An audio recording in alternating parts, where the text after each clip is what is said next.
দই মিষ্টি ঘোল, দই মিষ্টি ঘোল। আরে কাকা কাকা কি আছে কাকা? কি আছে গো? দই ঘোল মিষ্টি। সব আছে দই তো? ঘোল মিষ্টি হ্যাঁ। দুটোই আছে? আছে, আছে। তিনটেই আছে? হ্যাঁ হ্যাঁ। কি এই দই? দেখো। টক দই না মিষ্টি দই? টক দই, টক কাকা দই। এই বয়সেও তুমি এই ভারী এই ভারী বয়সে? বোঝা মানে বন্ধুরা কি বলবো, বন্ধুরা দেখো এই বয়সে একটা মানুষ আমাদের এত বাবার ভারী বয়সী বোঝা লোক, নিয়ে- কিন্তু তারপরেও দেখে খারাপ লাগে জানো তো। মানে আমরা ছেলেরা না, মানে আমরা সন্তানরা ভুলে যাই যে বাবা আমাদের জন্য কতটা কষ্ট করে। আজকালকার দুনিয়া, আমি কালকে ঘুরতে ঘুরতে একটা জিনিস দেখছিলাম জানো তো, মানে একটা বাবা দেখছি এক হাতে সাইকেল চালিয়ে হনুমান মন্দির দিয়ে একটু ফল প্রসাদ নিয়ে যাচ্ছে। কার জন্য নিয়ে যাচ্ছে? সন্তানদের জন্য। তারপরে আমরা ব্যতিক্রম হয়ে যাই, একটু বড় হওয়ার পরে সেই বাবাকেই ভুলে যাই। আর আজকে এই সেই রকম আমার একটা বয়স বাবাকে কত কাকা? পেয়েছি। এই 59। 59 বছর বছর বয়সে কাকা এত ভারী বস্তু নিয়ে হ্যাঁ, কাকা। টক দই বিক্রি করছে এই রোদের মধ্যে। চলো যে দেখবো। সত্যি সত্যি খুব খারাপ লাগে জানো তো কাকা, এগুলো বাড়ি দেখলে। কোথায় তোমার? যশোরে।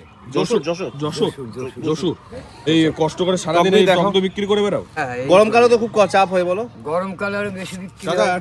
আমার একটা প্রশ্ন ছিল। ধরো তুমি যে এত ভারী ভারী বোঝা নিয়ে মানুষের, মানে গরমের সময় মানুষের ব্রেন শান্ত করো বা ঠান্ডা করো এই টক দই খাইয়ে তোমার হাতের। কিন্তু কাকা তুমি কি ঠান্ডা থাকো আদেও? হ্যাঁ, ঠান্ডা থাকি। কিন্তু তুমি যে এত মানুষের সেবা করছো। আমিও ঠান্ডা আছি, ঠান্ডা আমিও দই আছে? খাই।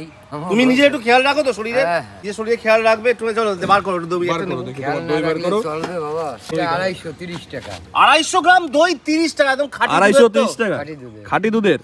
বাহ, মানে নিজেই বানাও নাকি বাড়িতে? আর যেখানে কলকাতার বাজারে 100 দই নিয়ে নেয় 22 টাকা, 100 দই কলকাতার মার্কেটে।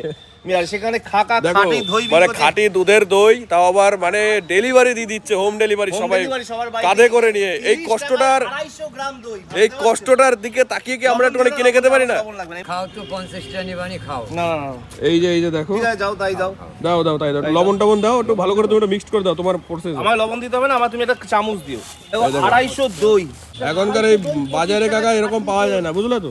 তুমি যা জিনিস দিচ্ছ লবণ দিয়ে মিলাচ্ছে, তাই তো কাকা?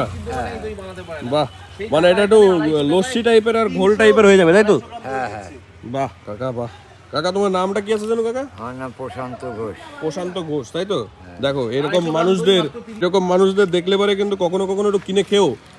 আমরা মূলত না অবহেলা করি জানো তো। আমরা 5 স্টার হোটেল দেখি বা আমরা বড় বড় দোকান দেখলে তবেই সেখান থেকে কিনে খাই, কিন্তু সেখান থেকে আমাদের 10 টাকার মাল দিয়ে 20 টাকা নিয়ে নেয়, তারপরে আমরা কিনে খাই। কারণ কিনে খাই এই কারণে, আমাদের স্ট্যাটাসটা মেনটেন রাখার জন্য। আমরা এই ধরনের ফুটপাতের দোকান থেকে বা যারা কষ্ট করে দিন আনে দিন খাচ্ছে তাদের কাছ থেকে কিনে খাই না। দেখো তো মানুষটার চোখের দিকে একটু তাকিয়ে দেখো তো, মায়া কি লাগছে না দেখে? এই হলো দই, সুন্দর করে ঘোল বানিয়ে দিয়ে দিল আমাদেরকে। আর পালা হলো এই জিনিসটা টেস্ট করার। টেস্ট করে দেখবো কিরকম কি হলো। দেখো টেস্ট করছি। হ্যাঁ, একদম ঝাঁঝালো স্বাদ, তার সাথে কিন্তু একটা মিষ্টি, টক মিষ্টি একটা ফ্লেভার আছে। দারুণ খেতে কাকা, দারুণ খেতে কাকা। কত কাকা, কত তোমার প্রাইস? কত? 50 টাকা। মাত্র 50 টাকা দুটো। এত কম দামে? সত্যি বলছি, আমাদের শহর এলাকায় মানে সাধারণ এই এক গ্লাস দইয়ের দাম নিয়ে নেয় 30 থেকে 40 টাকা।